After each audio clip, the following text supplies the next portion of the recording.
Welcome to my channel Tripura study and job everyday.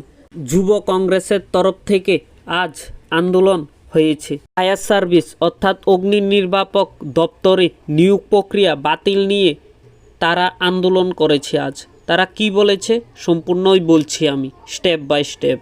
Fire service notice এসেছিল 2022 সালে যে ড্রাইভারম্যান এবং সার্ভিসম্যান নিয়োগ করা হবে। সকল প্রক্রিয়া শেষ হওয়ার পর হঠাৎ একদিন এপ্রিলের 8-9 তারিখ বলেছে যে এই ত্রিপুরা ফায়ার সার্ভিস রিক্রুটমেন্ট বাতিল হয়ে যাবে, অর্থাৎ বাতিল করে দিয়েছে ত্রিপুরা গভর্নমেন্ট।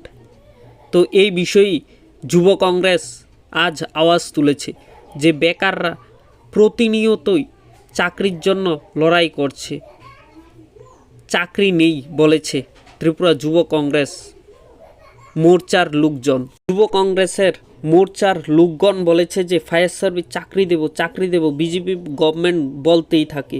2022 সালে সার্ভিসম্যান এবং ড্রাইভারম্যানের যে অফিসিয়াল নোটিফিকেশন এসেছিল তারা তাতে অ্যাপ্লাই করেছিল যুবকরা, এবং হঠাৎ এপ্রিলের 8-9 তারিখ নোটিশ এসেছিল যে তাদের চাকরি বাতিল করা হয়েছে।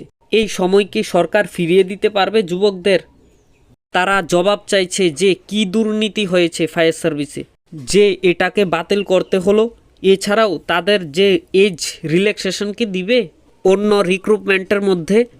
তো এটা নিয়েই তারা আজ প্রতিবাদ করেছে সরকারের পক্ষে, কারণ চাকরি দিয়ে চাকরি বাতিল এই বিষয়ে। কিন্তু মুখ্য বিষয় হলো Tripura police, fire service, jail police, special executive এগুলোর কি হবে?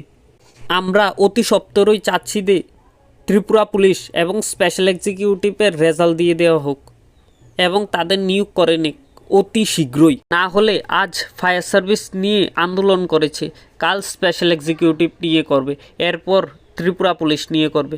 তাই সরকারের কাছে অনুরোধ যে তাদের নিয়োগ করে নিক সরকার।